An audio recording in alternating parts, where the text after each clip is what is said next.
welcome back to my channel. All right, so before we get started, you know the drill. I go over this every single time. Make sure you go to my website at www.letstalkdarling.com. Make sure you scroll on down to the bottom, put your email address in so we can stay in contact, then scroll on up to the top and follow me on all my social media platforms. Now, in regards to today's video, double make sure you go to my website today because I am going to be posting the copy of the Trump class action lawsuit on my website. So make sure you sign up so that you know when that goes up there.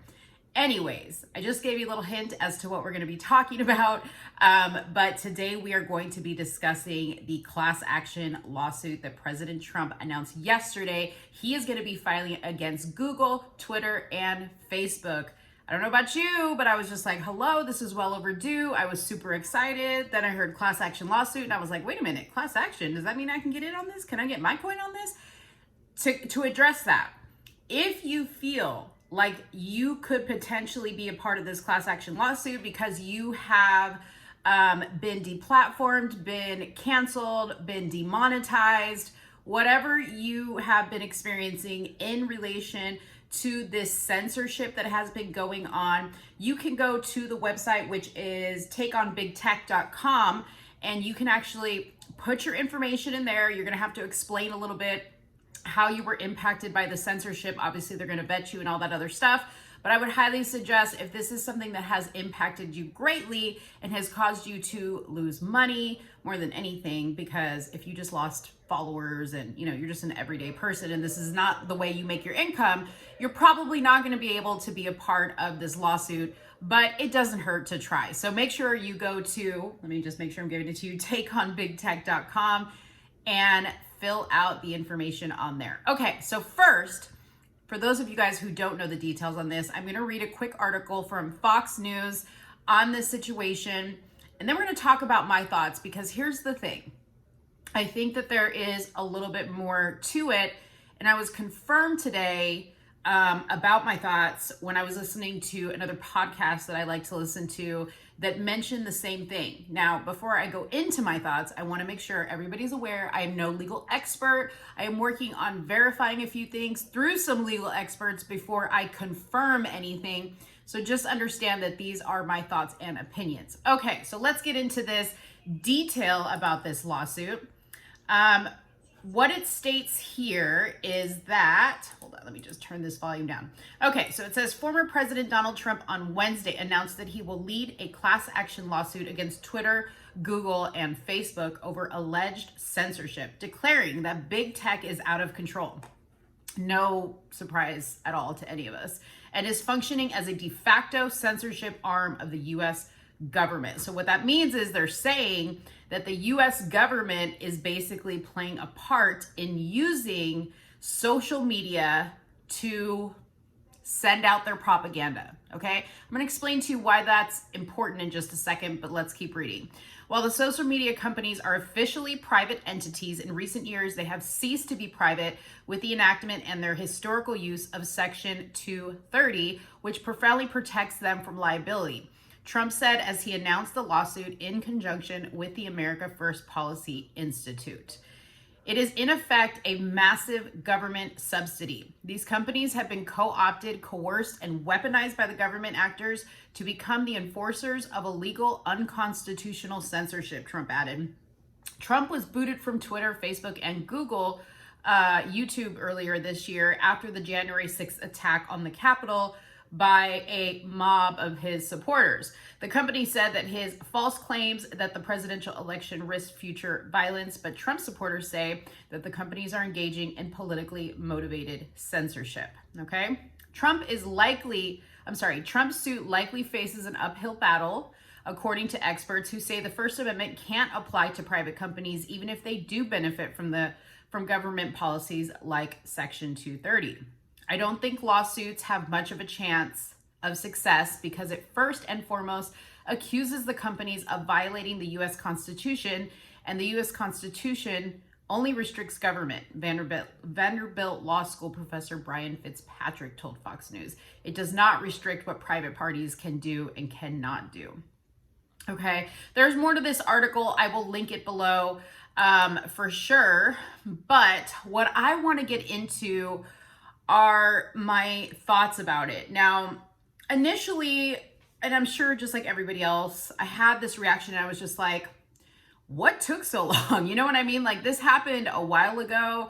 We have all been impacted. I mean, I don't say all, but like those of us that specifically have platforms where we discuss our social or political beliefs, or give opinions on it, if I might say that, we have certainly experienced a great deal of censorship. I myself have had videos taken down. I've had strikes on my channel. I have had like nasty emails from YouTube. I've had followers deleted. My followers constantly complain. I'm sure you guys can confirm that you don't get notified when I post something or when I go live.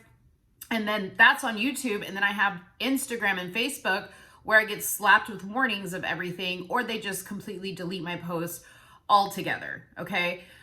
So it's been extremely hard. In particular, I had a video that I did a long time ago on Dr. Stella Immanuel, which spoke very, very firmly about the fact that she was a believer in hydroxychloroquine being very effective against fighting COVID. Now, as you guys all know, when Trump had COVID, he reinforced it and he said, this is all we need. Well, they didn't like that. So anybody who had a video that mentioned Dr. Stella Immanuel, that mentioned hydroxychloroquine, we all got that video taken down, or we got striked, or our channel just got deleted completely. I know many, many people who lost their channel. So that was just a example of information where we stated our opinion, or we just reiterated what Dr. Immanuel was saying, and we got, you know, our hands slapped for it, right?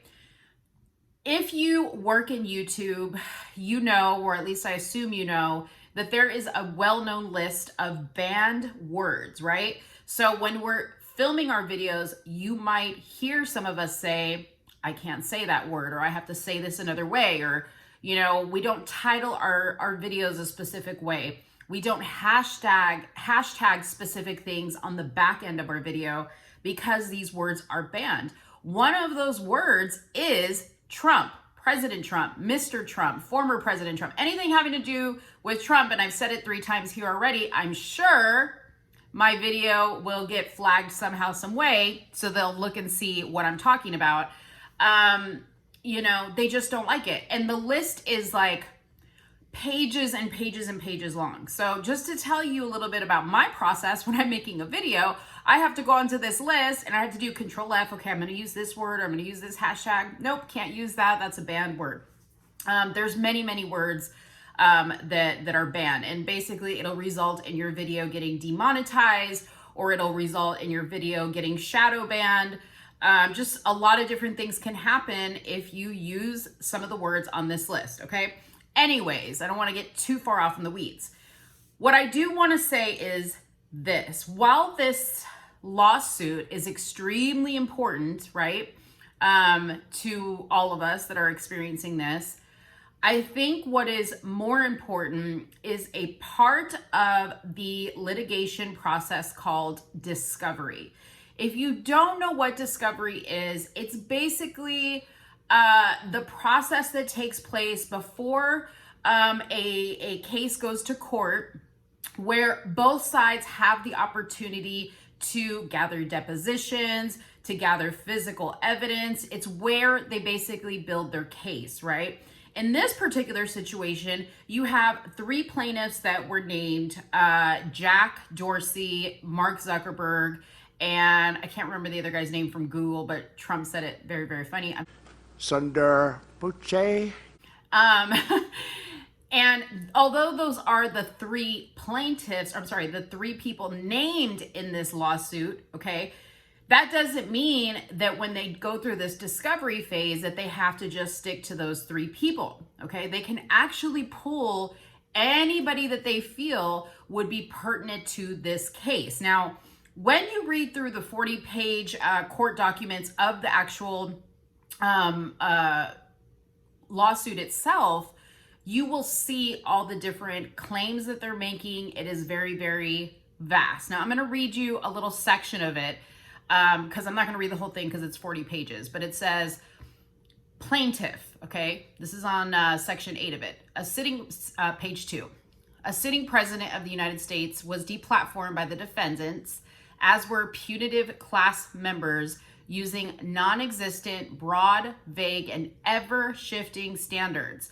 While Twitter's deplatforming and prior restraint of the plaintiff are well documented, which they are, and the untold stories of putative class members are now stirring the public conscious. So that's referring to the people that will, are already joining this lawsuit.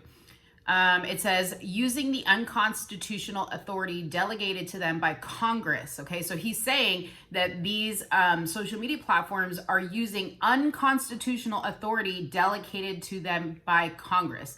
Defendants have mounted an aggressive campaign of prior restraint against a multitude of putative class members through censorship, flagging, shadow banning, etc., resulting from legislative coercion and collusion with federal actors. Okay, so basically naming the federal government. Okay, so why I'm reading that section to you is because it could possibly mean that as they go through this discovery phase, all the people in the federal government could be part of the discovery phase. Now, let me remind you, last year, they had these 3 dudes come in front of Congress and answer a lot of questions about how they each individually handle their platforms, okay? Now, I remember when this was going on, I kept thinking to myself, well, whatever came of that? Like, I feel like all this stuff was said. We know that they were lying and, nothing was done. But now that this has come across, now I get it, okay? All of that testimony can be used as part of this discovery phase in the trial itself, which could potentially go to the Supreme Court. And if that happens, this could be something that the Supreme Court has never had to deal with. This could be a magnitude of a case that we have never seen in our time. Now, I'm really curious to know how long this process is really going to take, because I feel like there's so many layers to this onion. There's so much information that could be coming out. Who knows how long just the discovery phase is going to take before they even get to the trial? Not to mention, okay, after the discovery phase is complete, there still is an opportunity for both parties to settle, right? Now, I don't think that Trump would ever settle unless the settlement went something like this. You're shut down, you're shut down, you're shut down, and you can go bye-bye, okay? I don't know. I mean, he's no fool, right? But I'm pretty sure in order for him to settle, he would have to be taking down everybody, and it's a lot of people. It's more than just these 3 people. So it says, defendants deplatform plaintiff at the behest of, with cooperation from, and with approval of Democrat lawmakers. Okay, so there he is naming another group of people that could come into this discovery phase. Akin to forcing a round peg into a square hole, Twitter declared that specific Twitter posts of plaintiff had violated its self-composed Twitter rules.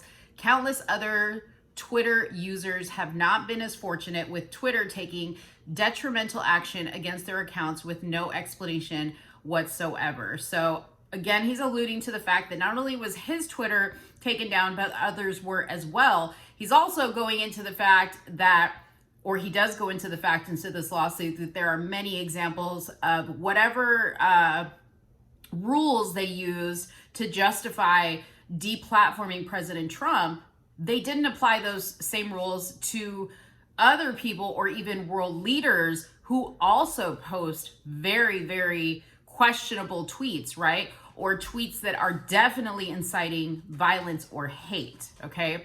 So anyways, they go into all of that in this paperwork. I'm going to put a link below so you can read the paperwork for yourself. I highly suggest you do so you understand it.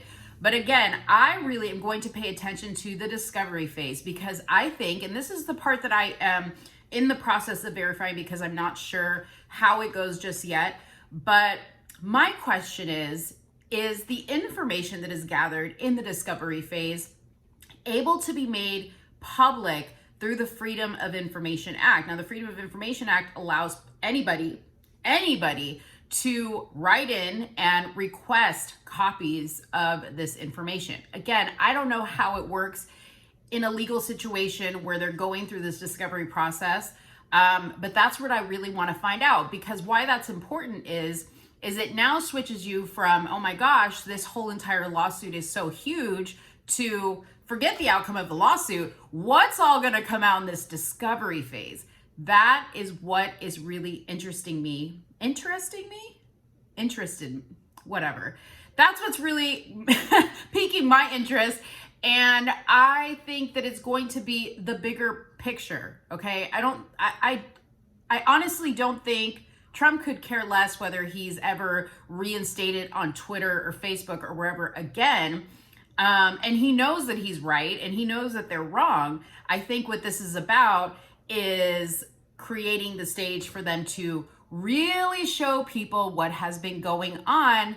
And it won't be President Trump just delivering this information, of his own free will. This is stuff that is going to come out in the court case or in the discovery process. So if you are a legal expert, a legal aide, somebody who has some type of legal knowledge, maybe you're a student, you're in the process of going through studies for this, let me know what you think. Let me know if you think I'm onto something, if what I'm saying could be a possibility. I definitely want to keep talking about this, and I think there's going to be more and more information to come. So I will stay on top of this. You guys let me know in the comments below what you think, and I'll be back with another video. Please do not forget to share. Please do not forget to subscribe. Don't forget to like this video, and I thank you guys so much for watching. Bye-bye.